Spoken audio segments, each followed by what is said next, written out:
Halo semuanya, selamat malam di channel gua Ray. Di sini gua akan membacakan cerita seram. Entah itu akan membuat kalian merinding atau akan biasa saja. Langsung aja ke ceritanya.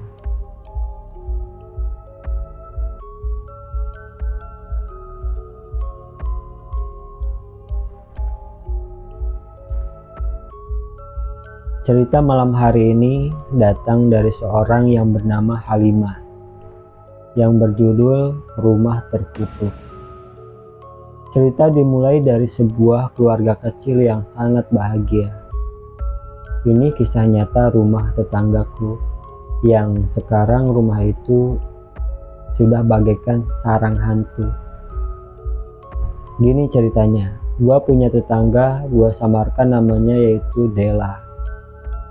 Terus keluarga ini dilihat masyarakat cukup bahagia, tapi entah kenapa kurang tahu juga pastinya suatu hari keluarga ini memutuskan untuk pisah dan mereka pergi ke kampungnya masing-masing. Di sini BTW nama Dela itu nama anaknya.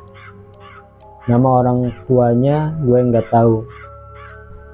Karena kebetulan kami dan beberapa tetangga tidak terlalu akrab gitu. Terus setibanya keluarga itu memutuskan untuk pisah rumah yang mereka huni, lalu mereka memutuskan untuk menjual rumah itu. Ketika rumah itu dijual dan dibelilah oleh seorang abdi negara. Selang 4 bulan setelah rumah itu terjual, ada kabar bahwa bapaknya Dela ini meninggal dunia. Singkat cerita, rumah itu direhab oleh pemilik barunya ini. Dan sang istri dan anak dari bapak abdi negara ini pergi ke sebuah pusat pembelanjaan yang cukup terkenal di Sulawesi Tenggara. Sementara suami sedang ada tugas dan kantor ke Makassar. Tidak lama mulailah terjadi insiden yang sangat memiriskan. Sang anak mengalami musibah yang hampir ditabrak mobil dan akhirnya sempat dirawat di puskesmas. Terus sang istri menelepon mengabarkan kejadian hari itu, dan saat ditelepon sang suami panik dan langsung memesan tiket ke Sulawesi Tenggara. Namun di tengah perjalanan beliau ditabrak mobil dan namun tidak terlalu parah. Plus ditambah penyakit jantung yang kumat, akhirnya dirawat di rumah sakit selama sebulan. Setelah itu, selang beberapa minggu, istrinya mendapatkan kabar bahwa suaminya sudah meninggal. Sejak saat itu, sang istri dan anak itu memutuskan untuk pindah rumah. Setelah kepindahan rumah itu, berusaha dijual, tapi entah kenapa agak susah dijual dan disewakan sekalipun. Tapi hingga akhirnya setahun genap bapak itu meninggal, akhirnya rumah itu berhasil disewakan pada anak-anak kuliah. Namun sayangnya orang yang tinggal di rumah itu selalu bertahan batas waktu 2 atau 3 bulan saja. Setelah 2 tahun rumah itu terbengkalai, kini rumah itu terhuni oleh keluarga besar. Kami mulai akrab, mulai berteman sama mereka dan keluarga tersebut. Hingga suatu hari kejadian naas itu terjadi lagi. Keluarga ini memiliki 2 anak, beberapa ponakan mereka sekitar 4-5 tahun dan 10 tahunan, 2 cowok dan 1 perempuan. Singkat cerita, Si anak yang usia 5 tahun ini lagi disuruh oleh ibunya pergi membuang pempes sang adik yang berusia 4 tahun. Namun sang kakak malah bersembunyi karena malas disuruh ibu. Terus dengan emosi, sang ibu terus memanggil namun tak dihiraukan sampai akhirnya kata-kata terkutuk keluar. Ketika malam mulai datang, sang anak masih diam dan tidak bersuara, hingga akhirnya sang ayah mengambilnya dan menaruhnya di pangkuannya. Terus sambil diajak bercerita, si bapak ini bertanya, kenapa murung anak bapak ini? Dan si anak menjawab, tidak, mati besok. Dan si ayah, siapa mau yang mati? Tidak ada yang mau mati besok. Dan si anak lagi bilang, mati.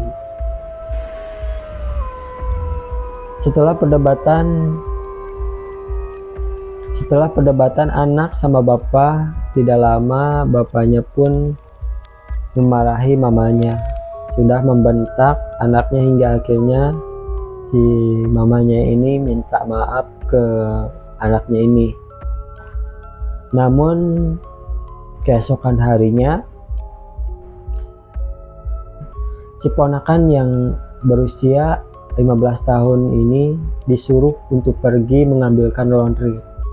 Namun tanpa sepengetahuan sang ibu, ternyata sang anak yang usia 4 dan 5 tahun itu ikut bersama kakaknya yang disuruh untuk mengambil laundry. Hingga akhirnya kejadian tragis itu terjadi. Motor yang dikendarai sang kakak disambar oleh motor tepat di persimpangan menuju sekolah SMPN negeri. Ketiganya terpental, yang dua usia 15 tahun dan 5 tahun terpental ke semak-semak dekat tiang listrik. Saat sang kakak mau bangun membantu sang adik, dari belakang datanglah 3 truk mobil dalam keadaan balap sekali langsung melindas kedua anak itu tanpa sempat bangun dari tempat mereka terjatuh.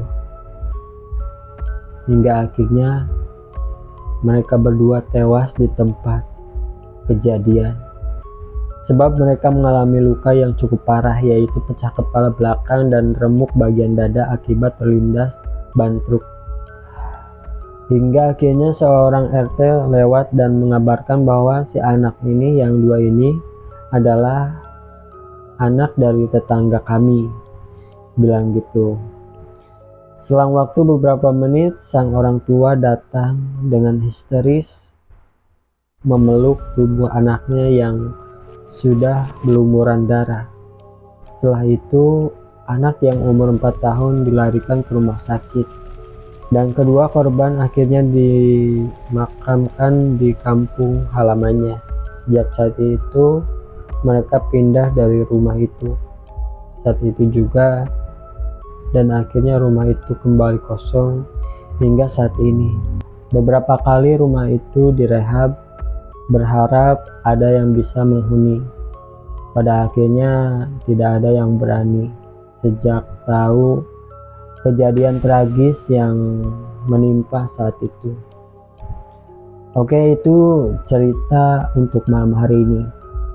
Bila kalian punya cerita seram, bisa kirim ke email, nanti dicantumkan di deskripsi.